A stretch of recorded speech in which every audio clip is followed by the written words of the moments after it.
You're listening to a Served article recap. On this episode, join Marlon, Amanda, and Susan as they discuss serving through leadership. Susan Triola, how are you doing today? I'm good. How are you? I'm doing well. First of all, Amanda and I want to say thank you so much for writing this awesome article called Dare to Serve. Oh, I thank you. So Thank you for having me write it. Oh, anytime. So what was your inspiration for writing this article? Why did you choose to write an article on leadership, and not just leadership, but servant leadership? I think as my career started happening, I realized that I worked with quite a few leaders and I didn't really know what I was. I wasn't dominant and I wasn't submissive. I was kind of in the middle. So I kind of just wanted to really figure out what that was. So Okay. I did some research. Actually, I did it for my one of my MBA classes, and that kind of started my thought process, and realized that that's really who I am. I'm a servant leader. And I think when you hear that word, you think of someone being not as powerful as a dominating leader. But I think we're just different. And I still consider myself a leader, just a different kind of leader. So talk to us, did you always consider yourself a servant leader? How did you get your start in food service, first of all? And walk us through that, and then how being a servant leader, or when you learned how to be a servant leader, helped you, progress through the ranks. Good question. I actually started in 2004 in Manatee County as the dietitian. I worked under Sandy Ford, who was the former SNA president. Great mentor. She's SNA royalty. Oh my God, that's amazing. Yeah. She's fantastic. I still keep in touch with her. So I started off there, and basically my first day I was given a book and a desk, and then I just was like, okay, what do I do? So that started my career in food service. And from then on, it's been 17 years later, and I'm still here, just in different roles throughout my career. But I guess just working with different leaders and being involved with SNA and FSNA, I realized there's just not a one size fits all when it comes to a leader. So I think, again, just more self-reflection as to who I was and who I am. I realized that I am definitely more on the servant side. I'm very empathetic. Even in my role in my last position, I was the assistant director for Pasco County Schools. I just dealt with discipline and dealt with people a little bit differently than I've seen in the past. And again, I just kind of wanted to define what that was. And that's where I came across the word servant leadership. It's interesting you mentioned Pasco County. So you and I share a servant leader at Pasco County. So we like to work together at Pasco, Amanda. I'm not sure if I told you that or not. Mm-hmm. And Julie Hadeen, actually, she was our old director. She really taught me what it meant to be a servant leader, not to say you're a servant leader. I remember that there was a situation came up, and there's a particular employee that I didn't like too much on my team. Sue probably knows who he is. and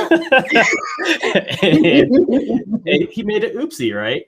And I approached the situation the wrong way. And Julie really taught me, like as a servant leader, this is how you should handle this. It's about helping this person, guiding them, not just trying to reprimand them or, get them out. Exactly. Yeah. And there's a way of being a servant leader and still getting them out. It's just you handle a little bit differently. So a lot differently. Yeah.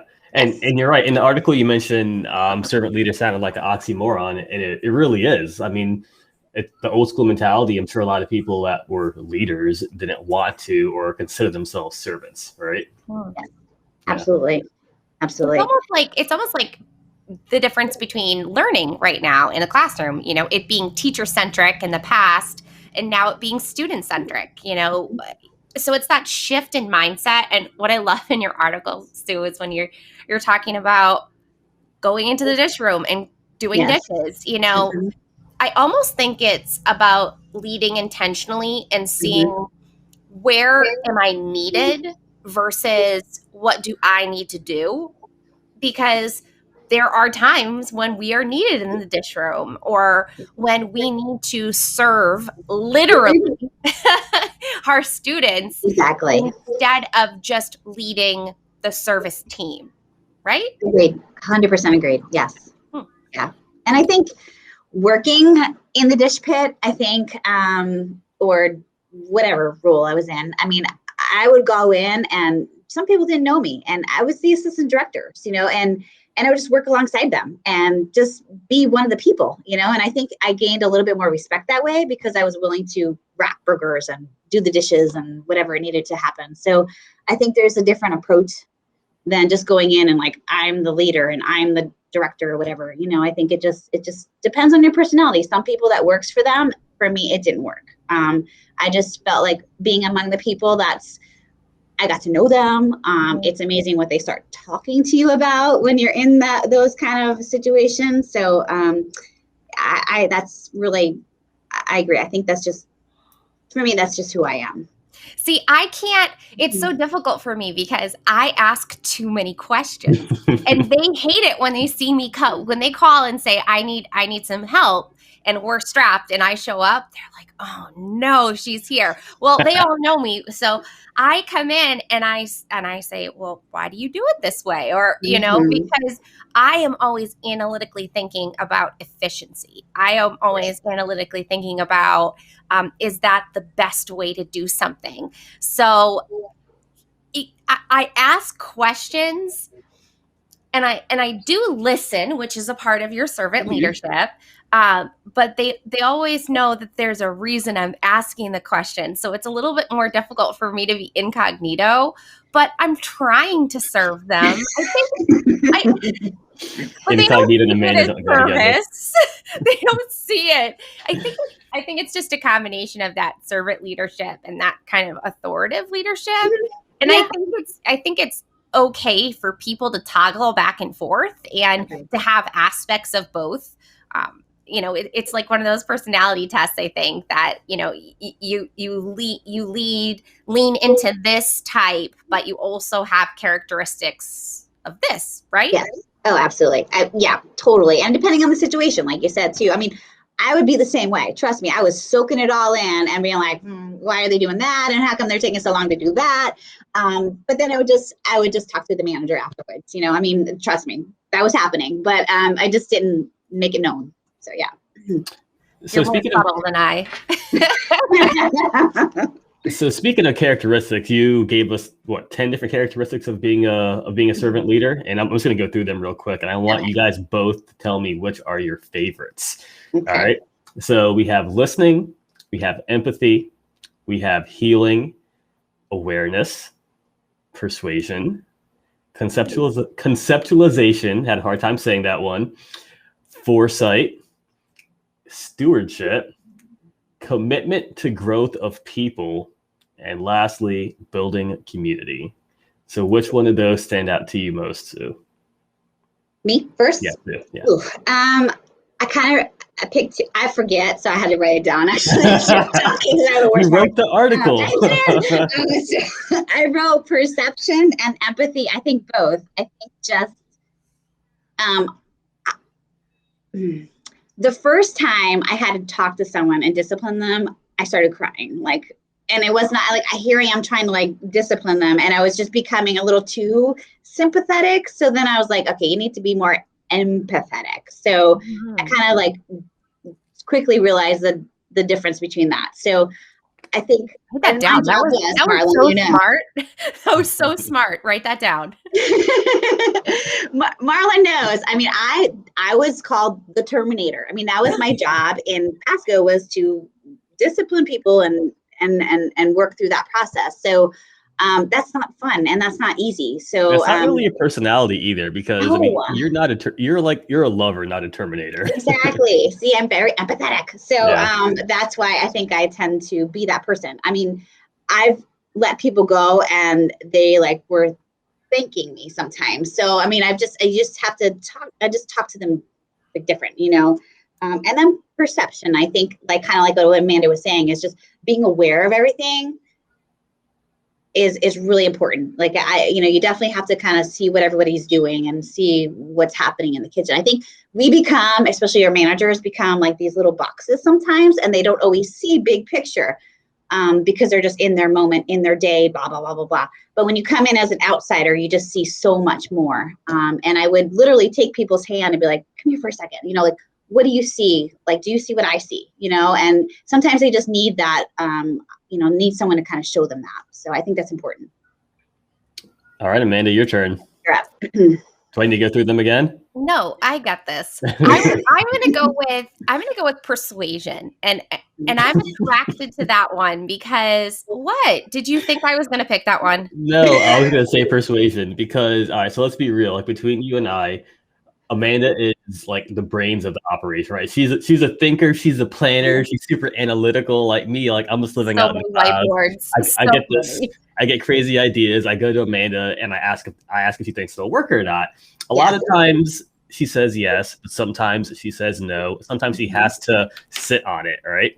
But I love when I plant a seed in her head and then she says no. And then she'll come back like 2 months later and then she'll think that she had the idea. I'm like, oh, remember I told you about this then?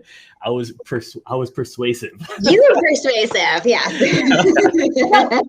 And for him, it's more like Inception. Yeah. But he has this ability to persuade me to do crazy things. And then like served. Yeah. So he works in a faith mindset and I work in a fear landscape. So it is serious. Like it is that I think that's the relationship that we have. Mm-hmm. So I'm a how and he's a what if. Sure. But like persuasion to me, it is such a powerful tool and it eludes me. And that's why I'm so attracted to it because it's difficult for me because I want to lay out all the facts and say, that's why we're doing this because it makes sense. And then I had a staff member say, well, it doesn't because of this. And I said, that's ridiculous. Like I couldn't grasp the fact that with these facts that this person didn't equal this. So I think that's something I need to work on, but no, I don't think it's something I need to work on. I don't know. I don't think it's something that's ever going to be a part of my skill set, but I admire it greatly in others. Very nice. So I think for me, I'm going to go, it's difficult. I have probably like 3 or 4 of them that I would like to talk about, but listening is, I think, one of my stronger characteristics. Mm-hmm. And I think that's partly because I don't like to talk. Like contrary to what some people think, I would much rather not talk and I would just listen. But then I understood that, there's a reason for me not wanting to talk is because I should listen more. So I always try to have a, open mind, open ear for whenever anybody wants to talk. I take direction really well. Like as a leader, I've learned to listen to the people on my team because I'm not always right. And Amanda, Mike, Bree, Melissa, Matt, the entire team, they're happy to tell me when I'm not right. So I think definitely listening and foresight too. Foresight's fun for me. I always say I live in the future so you can thrive in the present. And that's where I lean towards. And that's why I need someone like Amanda who is here in the present. I can kind of like, what's your job title, Amanda? Marlin's Wrangler. Yeah, he has to wrangle me because it's almost like I'm a fish, like I'm a marlin, and I'm like way out in the ocean. She just has to reel me in sometimes because I like to live. This is a great analogy. I like it. Yeah. And also building community. Like for me, that's building culture. Like company culture is very important to me. It's probably our most important. I don't know, like as a company, that's number one thing for me is making sure that I'm always bringing people into the family that can help build and support and maintain and help that culture thrive. So those are my top 3, I guess. So it's just a great article. Thank you. A lot of good things in there, things to admire about other people, things to, recognize in your own self. And I think that it really kind of breaks down that servant leadership into pieces that I really can understand. So great job. Yeah. Thank you very much. No, Thank you. Thank you so much for writing this. We would love to have you come back and contribute another article if you're ever interested. This Of is great. course. This is definitely one of those articles that I feel like every leader needs to read, or every upcoming Thank you. leader needs to I read. appreciate it. So thank you so much for submitting this to us, and we will talk to you soon. Absolutely. Thank you, guys. All right, thank you. All right. Stay warm. Stay inside. Thanks for listening. For more episodes, just visit serveddigitine.com or like our Facebook page, First Taste TV.